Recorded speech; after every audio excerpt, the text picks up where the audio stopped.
isbeddello waaweyn ayaa sugaya bariga dhexe sida ku xusan mashruuca fawda abuurka loogu magacdaray kaasoo hadafkiisu yahay in la beddelo qaabka ay u taalla khariidada dunida carabta iyo weliba samaynta wadamo cusub oo gudaha carabta ka jira. Masters Condoleezza Rice waxay ka soo qabatay jagooyin muhiim ah oo kala duwan gudaha waddanka Mareykanka intii lagu guda jiray duulaankii George Bush ee Ciraaq 2003. 2005 Masters Rice waxay ka hadashay mustaqbalka bariga dhexe ee cusub xustay eray bixinta fawda abuur taasoo aqoonyahanka carbeed ku abuurtay cabsi iyo argagax badan. Eray bixintan waxaa hore loogu adeegsan jiray cilmiga dhaqaalaha waxayna ka dhigan tahay duminta wax jiray iyadoo la adeegsanayo qalalaasay iyo fawdo si loo dhiso loona taago wax nidaamsan. Muxalliliinta iyo siyaasiyiinta carbeed ee waqtigaasi waa isku khilaafeen ujeedada rasmiga ah ee Masters Rice ula jeeday eray bixintaas ma waxay ka waday burburinta dowladaha carbeed ee maanta jira mise waa hadal ay iska tidhi. Waaqaca marka la eego eray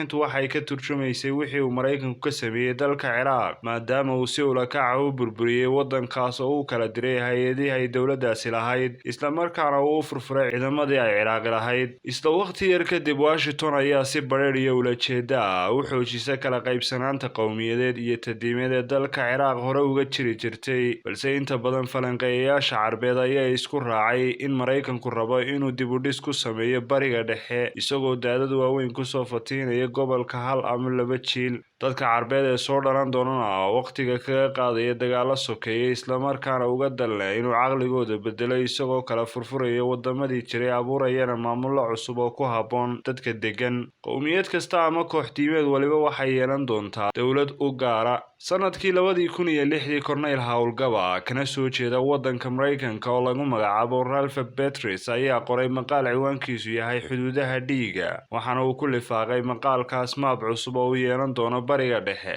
isagoo tilmaamaya inay tani tahay qaabka gobolkaasi isu bedeli doono. Sida ku xusan khariidada Ciraaq waxay noqon doontaa 3 dowladood Kurdi oo ka dhisan waqooyiga, mid Sunni ah oo dhexda ku jirta iyo tu ay Shiicadu leedahay oo koonfurta ah, dowlad ka madax bannaan boqortooyada Sacuudiga oo ah tu ka talin doonta dhulka barakaysan laba nooc ah Fatikaanka taasoo ay hoos iman doonaan Maka iyo Madiina. Sidoo kale in lagu dari doono qaybo cusub dhulka dowladda Lubnaan ka taliso waxaana la bedeli doonaa maabka Urdun, Turkiga iyo Iiraan waxaana la qaadan doonaa qaybo ka mid ah dhulkooda. Aqoonyahanka iyo qalinshiirka carabta qaar badan oo ka mid ah ayaa isku dayay inay dafiraan khariidada 2006 uu qoray sarkaalkaasi waxayna ku eedeeyeen inuu yahay nin iska qora waxaan maangal ahayn. Iyadoo ay dad badani wadnaha farta ku hayeen ayay carabtu ku nafistay kuna faraxday doorashadii xisbiga dimuqraadiga ee uu Obama hogaaminayay ka bixitaanka xagjirka midigta ee xisbiga jamhuuriga ama conservative-iska iyo weliba Masters Condoleezza Rice sanadkii 2009 oo ahayd wasiirka arrimaha dibadda ee xilligii George Bush.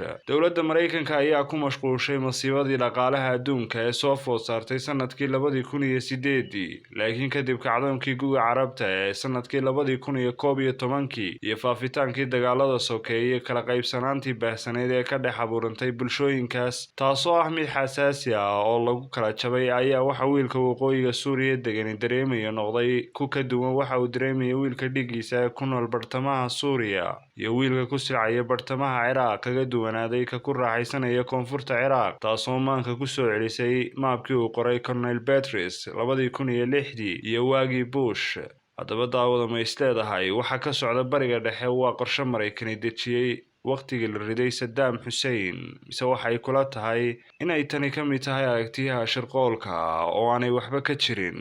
أسني داود وديارنتي عبد العزيز أحمد حاشي هي تبنتي عبد الرحمن حاج محمد.